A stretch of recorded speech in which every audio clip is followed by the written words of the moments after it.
Olá, bom dia. Bom dia, tudo bem? Bom, posso pedir ajuda aqui um negocinho? Claro. Da pausa e diz da pausa no beleza. É só isso? Por enquanto só. Depois a gente faz.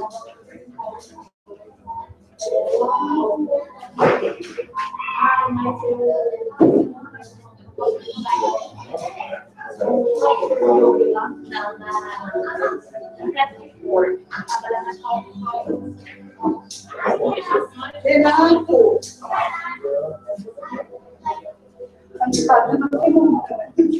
Eu trouxe semana passada, mas você não veio. Eu vou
Eu tô muito feliz. Agora sim.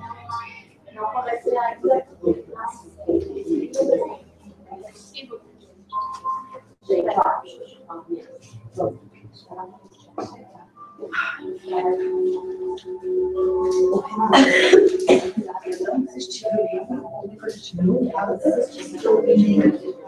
E aí eu descobri que foi queimado.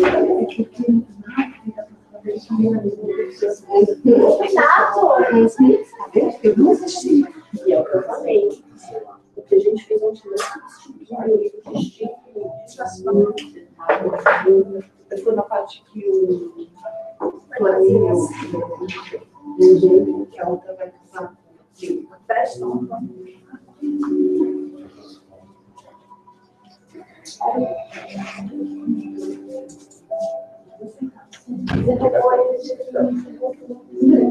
A gente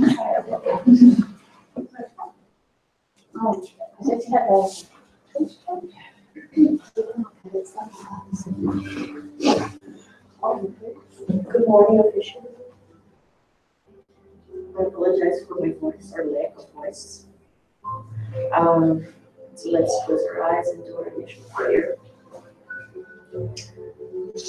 Dear Lord, with our hearts full of gratitude, we're here this Sunday morning, first day of October, month of Thanksgiving, of gratitude, of counting our blessings.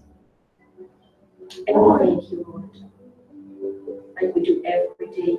We thank you one more time today for all the blessings that you shower upon us, for all the love that you have and that you show and that you give us, even though sometimes we don't realize it.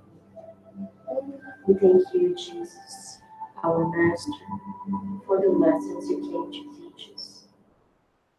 Even though we haven't learned them yet. But we're here to try. We're here to learn. We're here to keep trying over and over again until we succeed. May this meeting today be blessed by the mentors of our house and our guardian angels. So, okay. So most of you were here yesterday. Today we are going to talk not about the book. Yeah. So we're not going to talk about the book exactly, but we are going to talk about the main character and his journey. Right? His vantage. It's so adorable. Thank you, Mark. Okay, so we're going to go through as quickly as I can, go through only his story as much as possible, and we'll have to involve other characters too, but not as much as we did in the book club. We'll see where we end up. Before we talk about it, I want to show you a question. You don't have to answer to me. Just think about it. And I'm going to ask the same question after we go through his story. And let's see if something changes in the way you answer the question. How long do we still need for the true meeting with Jesus deep inside our hearts so that we are effectively awakened to the higher values of spiritual transcendence? Is the question clear? So how long do we still need to truly find Jesus in our hearts? Not as a character who lived 2,000 years ago, not as a person, not as a spirit, but as a master, as a teacher. How long do we need to understand what he came to teach? The benefits of following his example. Because it all looks nice and pretty. Oh, Jesus, yeah, he was the guy, he was the man. But how long until we realize that if we don't have that in our hearts, we're not changing, we're not transforming. There's no spiritual transcendence. Him as a figure and not something to be inside our hearts. So here we go. We're going to talk about Publius Lentulus. He was a Roman senator, and he was, according to Emmanuel, one of Chico Xavier's spiritual guides, he was one of Emmanuel's incarnations. So he was a Roman senator. In the year of 31, he lived in Rome. He was married to a lady called Livia, whom he loved very much and who loved him very much. And they had a sick daughter called Flavia. Now, she had the signs of leprosy. You know leprosy? Mal de Hansen, lepra. But because they were Romans, nobody wanted to admit it. Hansenism. Mal de Hansen. Lepra. Hansenism. Qual? Mal de Hansen. Hansen. É politicamente correto. It's the guy who discovered the bacteria.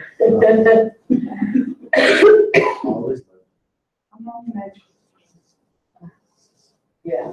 Antigamente a gente chamava de leproso, né? Yeah, don't say that again.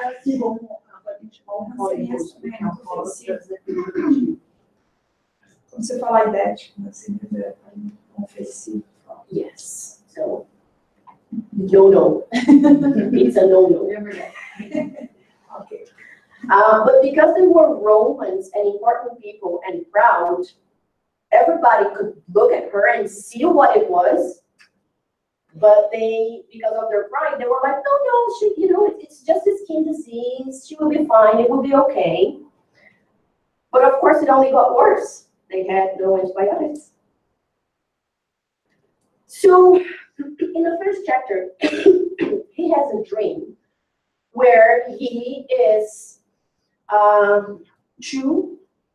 one or two incarnations before the present one, and he sees horrible things that he did, like absolutely unspeakable things that he did to other people. He was powerful as well before, and he used his power to do whatever he wanted, and whatever he wanted was not good.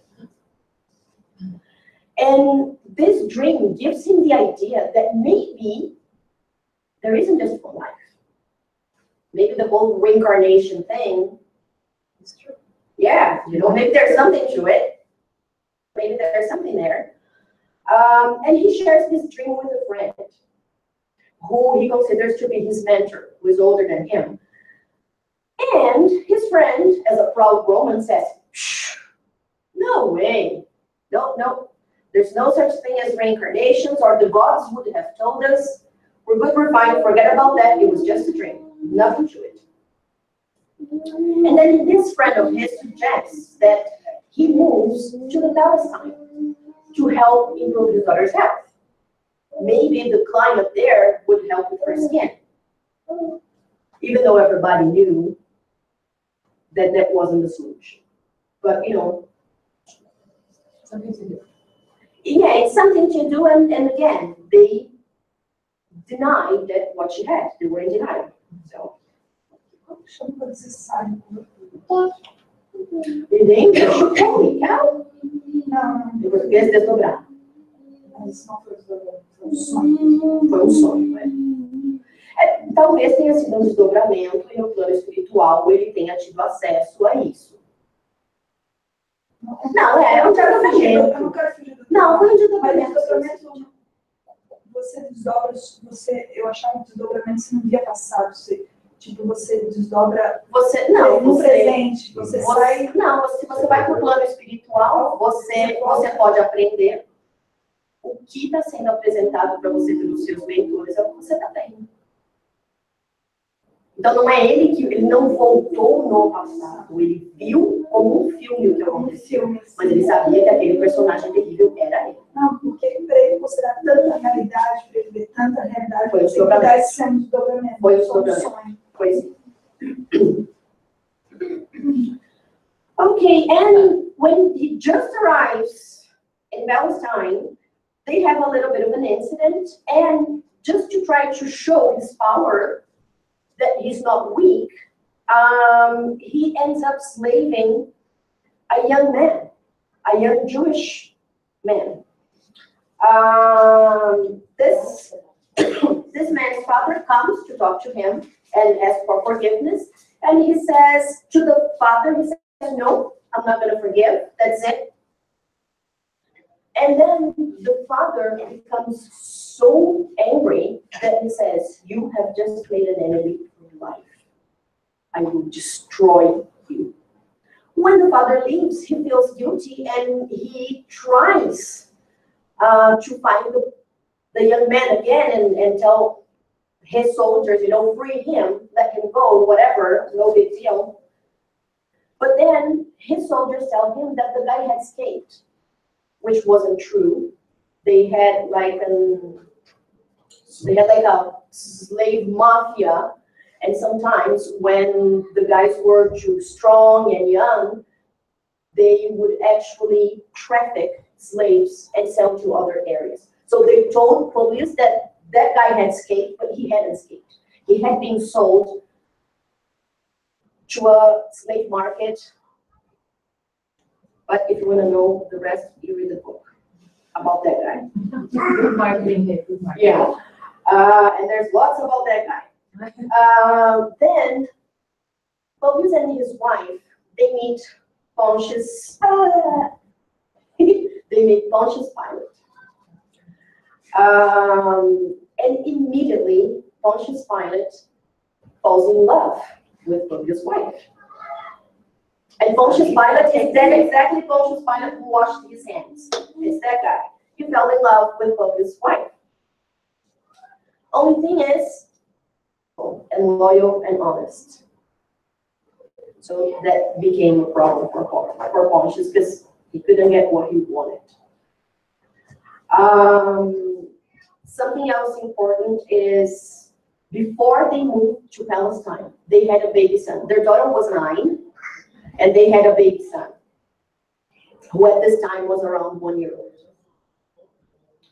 And then they moved to Capernaum. Capernaum, in inglês é Capernaum. Yeah, love research.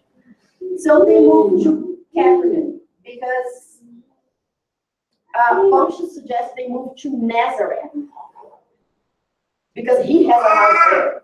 But at this point, Publius already realized that there was something going on. He thinks his wife is in it too. He doesn't know it's only Pontius. So he's like, no, I don't want to go to the same city where he has a house. I'm going to go somewhere else. And they end up in Capernaum, which is where Jesus comes to preach every Saturday afternoon. And he meets Jesus. They had, in their house, they had 2 slaves. One of them was called Anna. And Anna had become a Christian. Even though at the time they were not Christians, but she was a Jesus follower. And she suggested to Livia that maybe they should take the sick girl to Jesus. Maybe Jesus could cure the sick girl. And then Livia talks to Publius and says, Publius, can you please try and talk to him? He's a senator, he's proud, he's important. Go looking for Jesus in the middle of slaves and simple people and fishermen, because that's not good enough for a Roman senator. So what he does is one evening, when he knows that Jesus is in Capernaum, what he does is he just walks around aimlessly, and when he gets to a place, he just sits on the bench, and surprise, surprise, Jesus actually comes to him. He didn't go to Jesus, but Jesus came to him. And in that meeting, Jesus said quite a few things, and I translated just a few of them. Well, sorry, I didn't translate, I got from the version in English. And here's just a few things. Jesus said a lot, but here are just a few things Jesus told Publius. Not here, but it exists. Oh yeah, all of them. And then Jesus said to him, it would have been better if you had come publicly and in broad daylight in order to learn once and for all the sublime lesson of faith and humility. This didn't go to Jesus because he was too proud. So Jesus says, you should have, because then you would have a lesson. You have learned a lesson in being humble. Because he definitely needed it. And then Jesus says other things. And then he says, after many years of deviation from the path of the good, due to your blatant wrongs, blatant é gritante, seus erros gritantes, you have come to the turning point for the regeneration of your entire life. So Jesus tells him, today is the day. It's the turning point for the regeneration of your entire life. And when he says entire life, he's not talking that incarnation. He's talking everything that came before, including the horrible things he did that he saw in his dream. So Jesus is talking about his entire existence. It was a turning point. Jesus was giving him a chance to right there and then say, yes, I'll take your invitation. Then Jesus says, it is up to you. It's up to you, however, to take advantage of it, either now or a few millennia from now. See the weight of the thing? You can look for redemption now, or you can wait a few thousand years. Like, man, take this chance. Right? Right now. Just want to have a chance. You know what is interesting? In the introduction of the book, Emmanuel writes a message through Chico Xavier, and the second sentence he writes is, "What are 2 millennia, my Lord, in the clock of eternity?" Nothing. So yeah, the guy himself says, 2,000 years? No biggie. The Holy Mother of God, 2,000 years suffering. She was there with the man. And then Jesus continues. But no one can impose an act that is against your conscience. If it is your desire to spurn is desprezar, esquecer, abrir mão, to spurn this blessed moment indefinitely. What did Publius do? The people who read the book don't spoil. Laughing. What does he do? Like, the man himself is giving him a chance. Son of him. Oh my God. You know, Elvis, it's now or never. And what does he do? Never. He chooses to ignore Jesus. And while they were having a conversation back in his house, what happened? His daughter got cured. And Jesus told him, I am curing her because of your wife's faith. Because your wife deserves it. You don't. But I am giving you a chance right now to turn things around and change it completely. It's always the life. It's always the And the guy chooses to ignore it. Okay, and then Lydia believes that it was Jesus. So what he does is he starts denying it.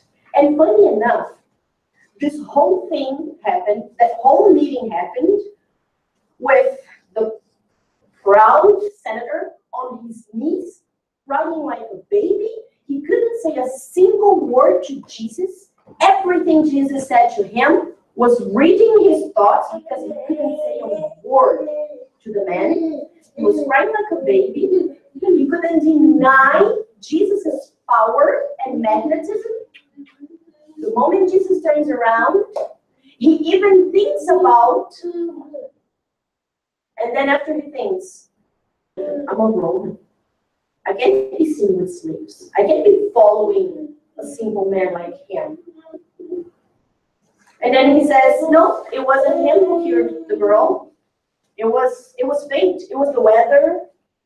It was anything but Jesus. She truly believes it was Jesus. Yeah, I guess I took the invitation. Right after that, his baby son is kidnapped. So he loses his baby son. Now, there's a huge big mess there, and he suspects not only that his wife is cheating on him with Pontius Pilate, but he thinks that maybe she's involved with the kidnapping. Because after the girl is cured, they think about going back to Rome. They were like, well, we weren't here because of her. She's good. She's fine. Let's go back to Rome. That's our place. Let's go. And then the baby is kidnapped.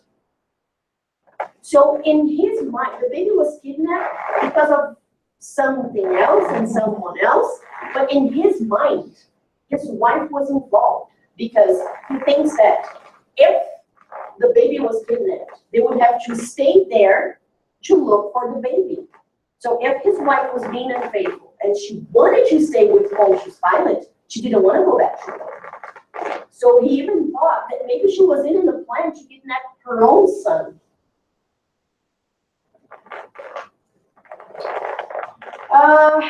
Then he is present in the judgment of Jesus. And this part of the book is priceless. Everybody should read it or listen to the audio or to the radio soap opera or whatever. Because it's the background of Jesus' judgment. It wasn't just Pontius Pilate washing his hand.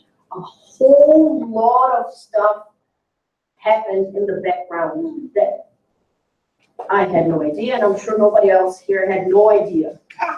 And he's there. And he could have done something, and he didn't. He could have tried to save Jesus, just like Pontius Pilate and just like some other important people were there, but they didn't. And his wife, now being a Christian, being a believer in Jesus, she hears from her slave that Jesus was arrested and he was being taken to be crucified. So she gets desperate and she thinks she has no idea that her husband is there with Pontius Pilate. But what she does is she puts on slave's clothes so that she would protect her husband, that nobody would see that a Roman important lady was going to go ask, for favors for Jesus. And she tries to talk to Pontius Pilate. And somehow he sees it, to find out how you have to read it, and he thinks that she was really having an affair with him. So he accuses her of adultery, but it wasn't. She was just asking for Jesus' life. But because someone was talking in his ear and lying to him,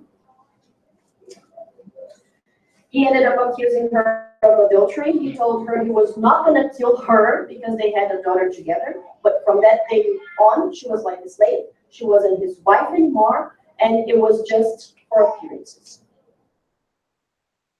Now we go to the year 46, 13 years after that, because that was 33 when Jesus was crucified. They go back to Rome because his best friend is dying. His best friend dies, and he misses a chance to make up with Lydia, because after 10 years, he was starting to think her behavior was angelic, was so perfect, that after 10 years, he was looking at her and starting to think that maybe he made a mistake. And even if he didn't, even if she had been unfaithful, because of the way she acted those 10 years, he thought that even so, she deserved to be forgiven.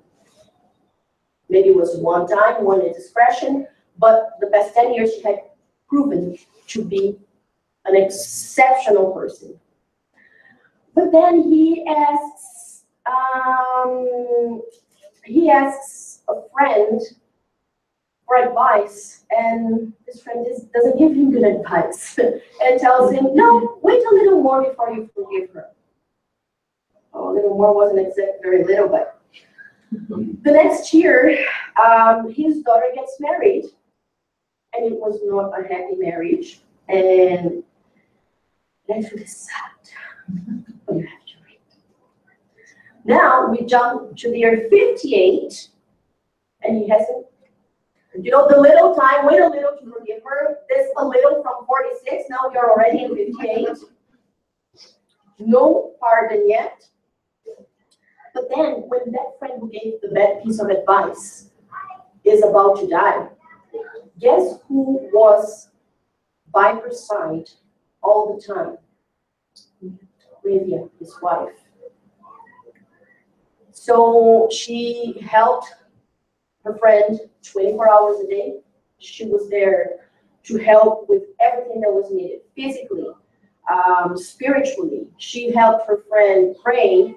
She did everything she possibly could. And then this friend felt so guilty that she called Pontius and said, my friend, I made the worst mistake of my life. I regret deeply.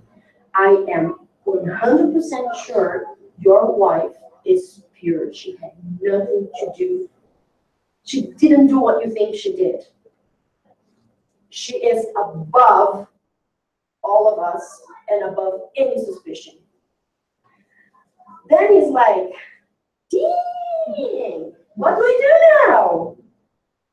And as a proud Roman senator, he can't just go back home and say, forgive me, my love, I made a mistake. He has to do it in a fancy way, important way. So what he thought is, at that time, Nero was the emperor. And he was gonna have a celebration for men of state in Rome. And Publius was one of the people who was gonna be in that celebration. And he was gonna get, the famous, esqueci, a coroa de louro. And in his mind, the best way to apologize, to ask for forgiveness, was to get that material, worldly prize, and put it at Livia's feet. That was his way of asking for forgiveness, not from his heart, but with a thing. But that was his way, right? He wanted forgiveness anyway. But he waited, right? A few days. Now, Nero wasn't exactly the nicest guy, right? He didn't just burn Rome down. He was the one who started giving Christians to the lions in a circus. It was first his idea. So, one night before that celebration, Livia goes with her friend, who's a slave, to the catacombs, the catacumbas in Rome, because that's where the Christians had to hide, because Nero was crazy for Christians to feed to the lions, so they were hiding. And both ladies go in there to watch someone from somewhere fairly distant who was going to be there preaching. And they were there to watch it. And they got arrested. And they were sent to the circus. Because those Christians would actually be the entertainment of the important statesmen of that celebration. And he tragically loses her. She dies in the circus, eaten by a lion, before he can ask for forgiveness. Can you imagine the state of this man?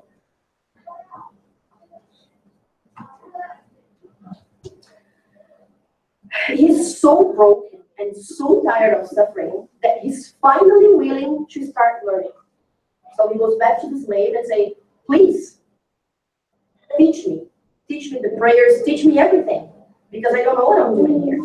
Everything I've done in my life until this point has only ended in disaster. So how do I get better, right? And then the story ends, right? Because he's willing to learn. Everyone died. Acaba falando de personagem, né? Well, it was 2,000 years ago, right? The soul doesn't die, but the bodies.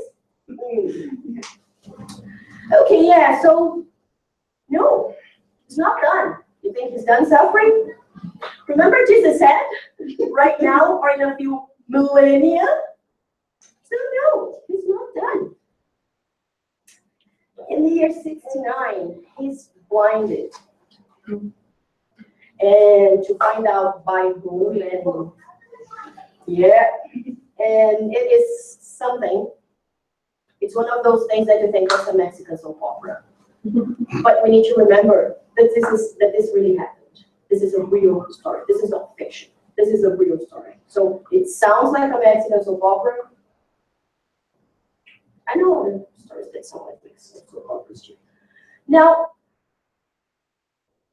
he forgives his enemy, the guy who caused so many disgraces in his life, the one in the beginning who swore to him that he would destroy Bobby's life. He did an awesome job. He did a very good job of his revenge. But then, in the last moments of the man's life, Bobby actually goes looking for him.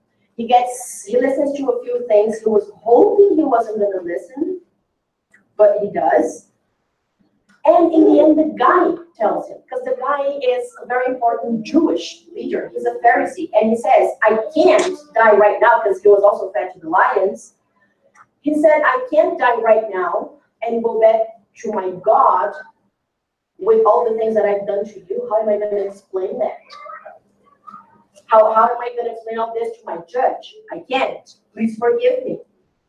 And then Bobby's thinks about it, and he thinks about, what he's been learning and his wife's behavior and what the slaves tells him, what his friend's spirit told him, and he forgives his enemy.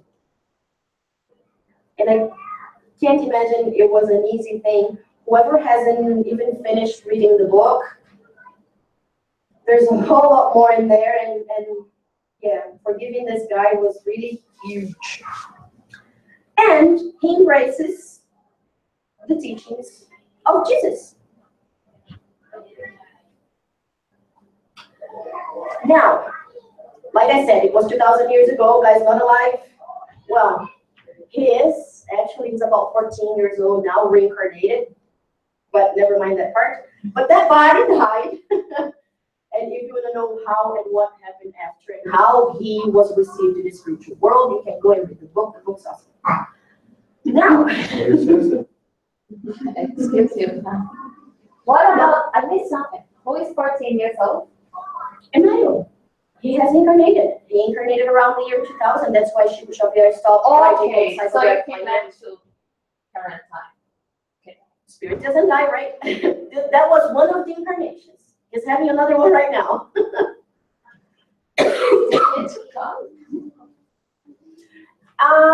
And it has taken, talking about Emmanuel, just quickly, it has taken him more than 1,000 years to redeem himself. He just got started here when he embraces Jesus back in the year of 79, Anno Domini, which is that was just the very beginning of his journey. The next book we're going to have for the book club is called 50 anos depois, 50 years later. In this book, guess what he is when he reincarnates? Slave. A slave. The guy who is enslaved, one person, and that really turned his life upside down. And the guy who had slaves was too proud to think that human beings are the same. He kept, yes, a slave, yes. And he kept his faith in Jesus. It's not like he incarnated as a slave and he was a rebel and said, no. It was incarnation after incarnation after incarnation, keeping his faith in Jesus to redeem himself of everything he had done. He was Padre Manuel da Nóbrega. He was the founder of the city of São Paulo. One of his incarnations, one of Emmanuel's incarnations was Padre Manuel da Nóbrega. Chico Xavier said that in Pinga Fogo. São bem famosos, só a gente volta. There's no record. There's no record. No, there's no record. But he actually, he was actually part of the spirits that helped Kardec with the codification. There's a very beautiful, beautiful piece by him in the Gospel According to Spiritism about Jansen. So he was part of the codification as well. But it took a while. Now, the last paragraph of The book is divided into parts, 10 chapters each part. The last paragraph of the 8th chapter of the second part is amazing. That's when he starts thinking about everything that happened in his life. You know, like this led to that, linked to that, linked to that. And then when he thinks about Olivia, his wife, this is his reflection. In profound and painful meditations, Publius could finally understand that Olivia had lived for God, had lived for Caesar. Os imperadores, né? No tempo do Publius, in his time, I think he lived through 6 or 7 different Caesars. And both of them received completely different compensations on the path of destiny. While Jesus' yoke, lembra do jugo, né, da direção. While Jesus' yoke was easy and light for his wife, his arrogant heart was tied to the world's yoke, buried in his irreparable pains, with no light and without hope. So that was his What is conclusion. free translation? What is free translation? It means that I translated this part. This wasn't taken from the official translation of the book. It was 6 this morning. I didn't feel like looking for that one, so I just Your name on that.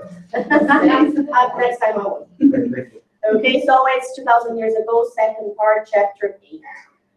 So that's his conclusion. Everything he's done in his whole entire life, compared to everything she did, what rewards did they get? She was an elevated high spirit in the kingdom of Jesus. He was blind, alone, unhappy, and with so many debts to pay to himself, so many mistakes to repair. And what did he get for that? Uma coroa de louros do imperador.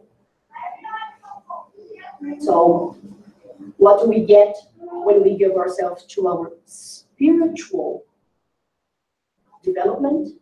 And what do we get when we give ourselves to material development alone? I'll repeat the question. How long do we still need for the true meeting with Jesus? And now you understand meeting with Jesus, because I'm talking about when Publius met Jesus.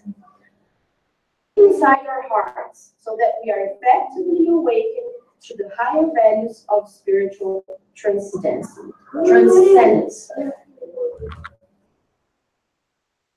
how many of us might have been there, incarnated at that time? All of us could, right? It's a possibility for all of us. And then you look at him and you're like, whoa, wow, he suffered. Wow, it was terrible. Yeah, but you know what? In 1856, he was helping Kardec with the codification. And he dictated, 300 books to Chico Xavier.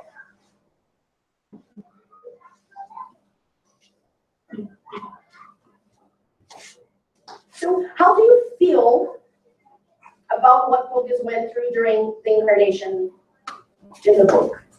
When you think about Publius, what's the feeling towards him? All his suffering. Compassion. Se eu for usar uma palavra em português para descrever o Publius, o que vocês falaram?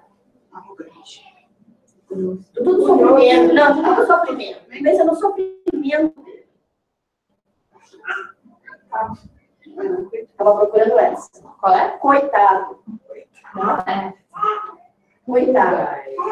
Eu lembro mesmo pra fazer assim. For him or with us. Look where he is. He's reincarnated to help with the transformation of the planet into a regeneration world. Where are we? I am divorced with 2 kids, looking for a job, driving, complaining about the price of gas. Is it for Emmanuel or is it for us? He didn't listen to Jesus right there. There was a moment when he woke up. What about us? When are we? Yes, David, help me. When are we going to wake up?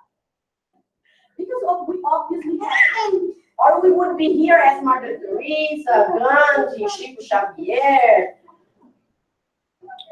Right? We would be here on a mission. Is anybody here on a mission other than improving ourselves? We don't know. Judged by the environment. just as an idea. We are still struggling with our own lives. A gente vai sentir Jesus aqui.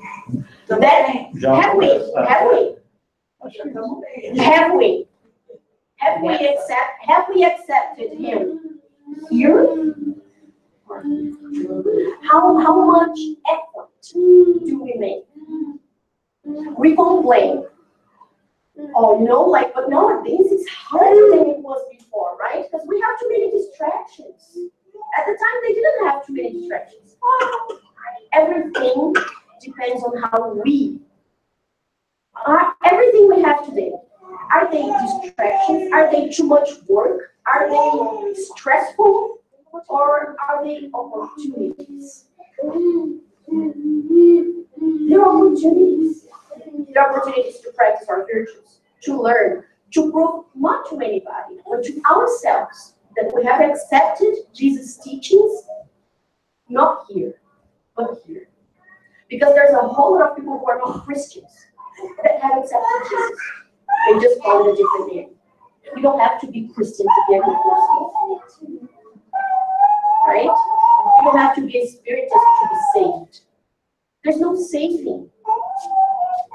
There's only evolution. And the rate we evolve depends on who? Us. Right? Nobody can save us except for ourselves. We can't be better than anybody else. I'm more humble than Carol. Okay, right there and then I defeated the purpose. Right there and then I defeated the purpose. No, I'm not. I'm proud enough to compare myself to her. I can't be better than anybody else. Because I can't evolve for Carol. Carol evolves on her own base. I'm evolving on my own. We can't pull anybody by the hand on the road to evolution. We all have our own rhythm. But here's the thing. It's in our hands. We are the ones who decide when to act upon it. We have accepted here. All of us were sitting here. Here, we have accepted. But in here, only we know it.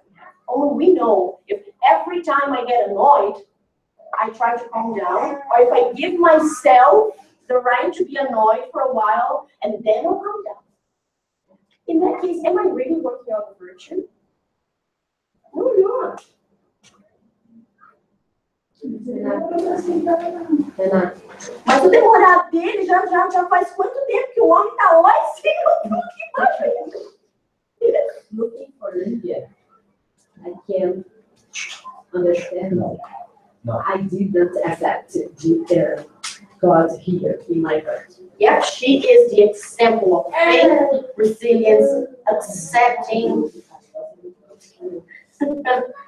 Okay, now, we have already answered that one. So, was he redeemed after he died in 79 AD? No, he was just starting, right? He just put his foot on the road. How can redemption be achieved? How can we redeem ourselves?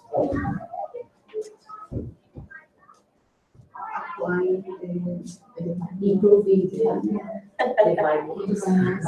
Yes. When we had the seminar for Espiritism, Marcela wasn't here yet. I think everybody else was. We were given a chart with divine laws and virtues that were connected to that law. So, for example, law of love, the virtue is love. law of permission. The virtue is humbleness, acceptance, compassion. Law of progress. How do we progress? What virtue do we need to practice to progress? Resolution decision. Work.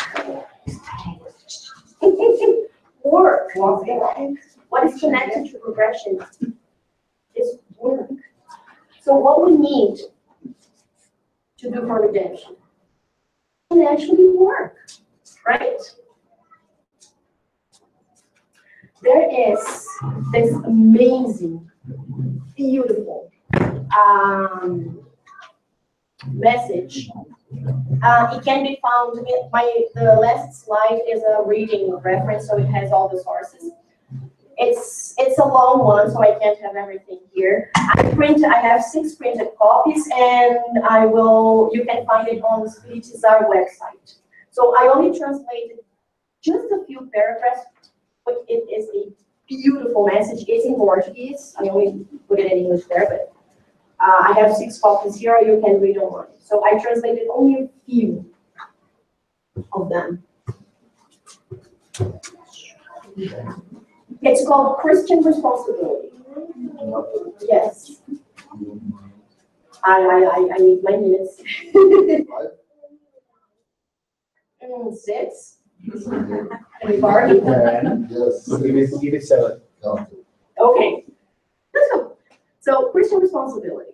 The responsibility we bring within each one of us throughout our consecutive lives, when we are in touch with the doctrine of the Christ, is directly connected to what we do with this special knowledge of transformation and growth. And it has been established in our existential program. So if we are in touch, if we have accepted him here, if we have the knowledge, the responsibility we bring is connected to our incarnation program. Nobody is here by accident. Nobody is here by chance. And when I'm not talking about humanity. I'm talking all of us, Bruno, Cíntia, Juliana, Renata, me, Marcela, Gabriela, Marcos, and Carol. None of us is here by accident. It was in our incarnation program that all of us were here. Not today, not right now, because that depends on how we will, and we can always choose, but it wasn't the program. So good for us that we're following it, right? Then there are other paragraphs.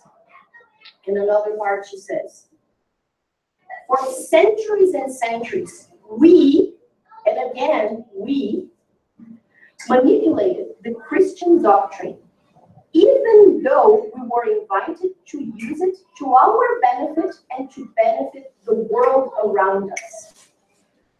We bring within ourselves these stains, essas máculas, that need to be remedied. And they echo in our energetic body as a lighthouse, a farol, that shows us the deep tours we've become accustomed to use in order to avoid this commitment.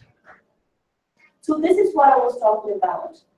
Maybe some of us were there too. He took a hint. He started working. How many detours have we taken to get away from the commitment? To say, no, next time. No, next life. Oh, not this time. I'm having too much fun. I'll get serious later. How many times have we done that? And it says, they echo in our energetic body. The need we feel to come, the need we feel to have a faith, the need we feel to be consoled by Jesus, by God, by Krishna, by Buddha, by whatever. That is our energetic body. It's time, it's time, it's time. You've been here too long without doing anything about it. If you find yourself in the Christian roles of the Spiritist doctrine, your commitments are doubled because you have all at your disposal in the basis of this doctrine of love teachings that explain clearly and concisely the immortality of the spirit and its need for learning and transformation in order to remedy the debts of the past. And we've seen that before, right? It's in the Spirit's book, it's in the Gospel according to Spiritism. The more we know, the more responsibility we have. When I make a mistake because I didn't know, that's easy to forgive. I had no idea. But when I know and I still make the mistake, knowing that it's a mistake, I have a lot more responsibility, right? Leave the old man or woman where he or she should be in the past and build within yourself the new man and woman using all the knowledge, all the willpower to walk in syntonia with your purpose. Go on working in the present with your eyes set in a happy future that awaits all of those who persevere on the path of Christ's true apprentices. Like I said, this is just a few parts. The message is a lot longer. In the book Transição Planetária by Divaldo, he talks about something that really caught my attention. He explains, and not each one of them, but in general, that, for example, a lot of the terrorists that are here on this planet nowadays are Jewish people who were tortured by us Christians in the name of Jesus during the Crusades, during the Saint Inquisition, and they got so, they rebelled so bad that now they have as a mission to destroy the Christian faith. They feel like their mission is to destroy, because we tortured them in the past in the name of God and Jesus. So what they're doing is obviously wrong. The blue, it's not like, oh, I didn't do anything for you, why are you attacking me? And this is what she's talking about. A lot of the spiritists today, incarnated on earth today, a lot of us, not all of us, but a lot of us are people who in the past might have been priests, nuns, whatever, but we used the pure teachings of Jesus to our benefit, to put fear into people, like in the Crusades and Inquisition, to get power, to get money, to get advantages from other people. We use Jesus in the worst possible way. And we are here today with everything we need in order to accomplish our mission. Is anybody here starving? Anybody here Right crying? now, You know what I mean? Anybody here cold? Anybody here doesn't have a place to live? Everything. If we compare ourselves to the people in the middle of the war in Syria, in Africa or whatever, look at us. We have everything we need, materially speaking, in order to evolve, in order to be better people. We have all the situations we need, at work, at home with family. We have all the chances we need to develop our virtues. We have everything we need. We have all the recipes for the cake, but the cake doesn't make itself. We have to make the cake, and we can't make anybody's cake, only our own.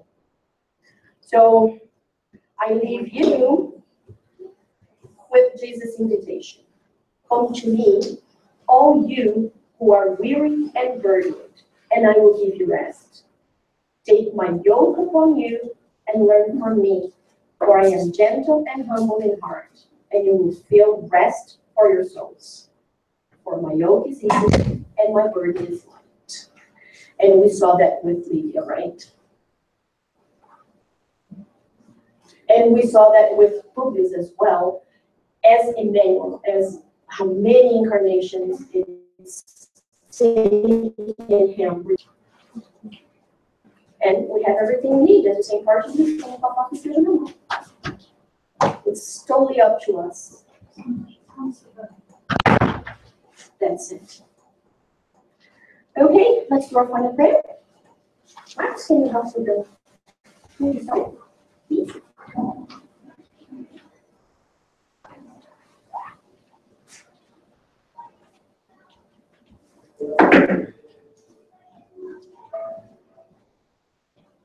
Let's close our eyes.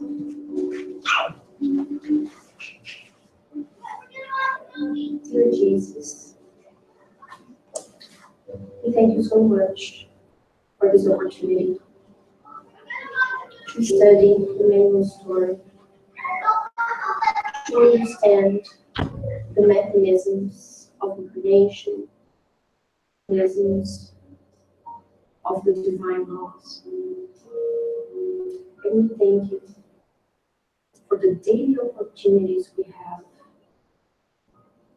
for all the chances that you give us 1,000 times a day to be ready, to work on ourselves, to internalize not just your teachings, feel your love in our hearts. May we be concerned with ourselves and love our neighbors.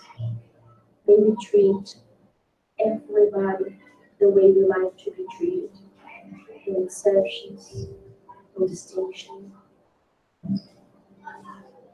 May we be able to extend our love to our families, our friends, co-workers, the best we can, do the most good we can, every second of the day, to the limit of our abilities, like the Spirit have taught us. We ask the mentors of our house to bless our friends, all of us who are here today.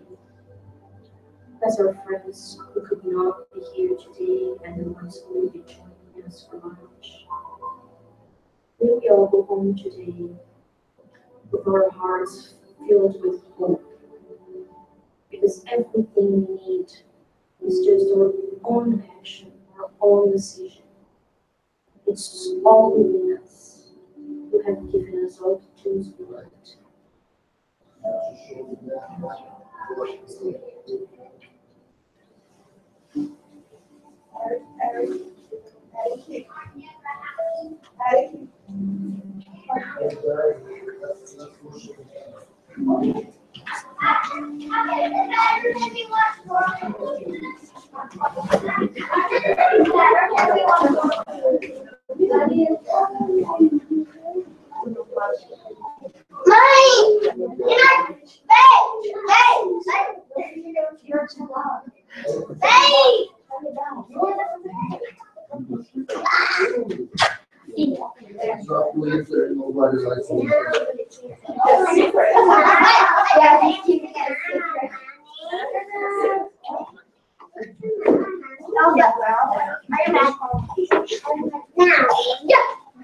Everybody needs to be in here so that we can show.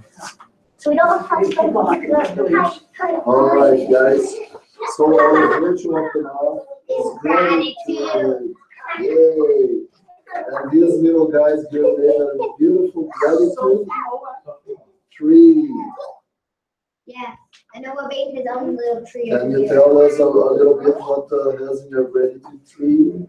So in a gratitude tree, you have love, animals, moon, Apollo, friends, oh God, Jesus, Canada, Brazil, Polar Bear, and other things. And we also have, and Catarina, and FSS, I don't even have them yet. FSS is your. Where we are, so where is it? Can you read our main guideline Yes. for thankfulness? Give us thanks in everything, for this is God's will for you in Jesus Christ. We also have Be thankful for everything, but I don't know where. Yeah. Top Oh of yeah, the right here. Yeah, Are you good job.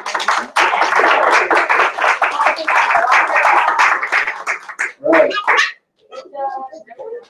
So just leave it over there. Just leave it over there. No, leave it there. So exhale this, There. I'm gonna go. I'm not doing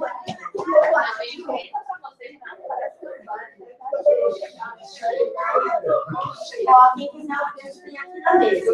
E quem ainda não assinou a lista de presentes, se puder assinar.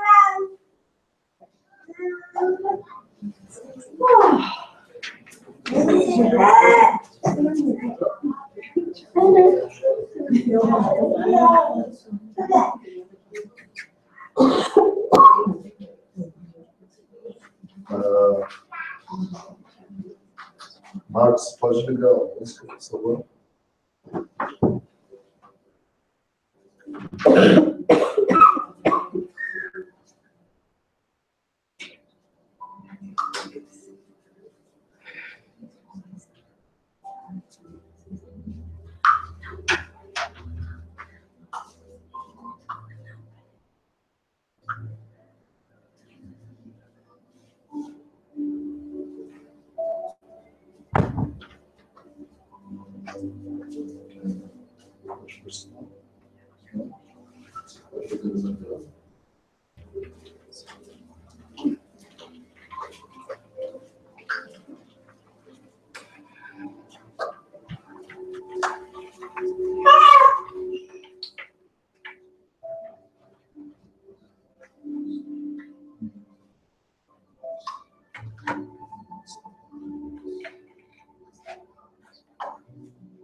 O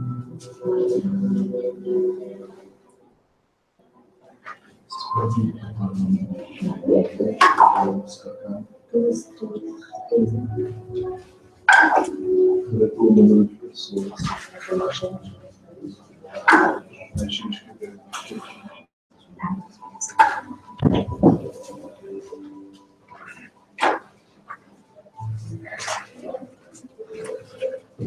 Deus aqui,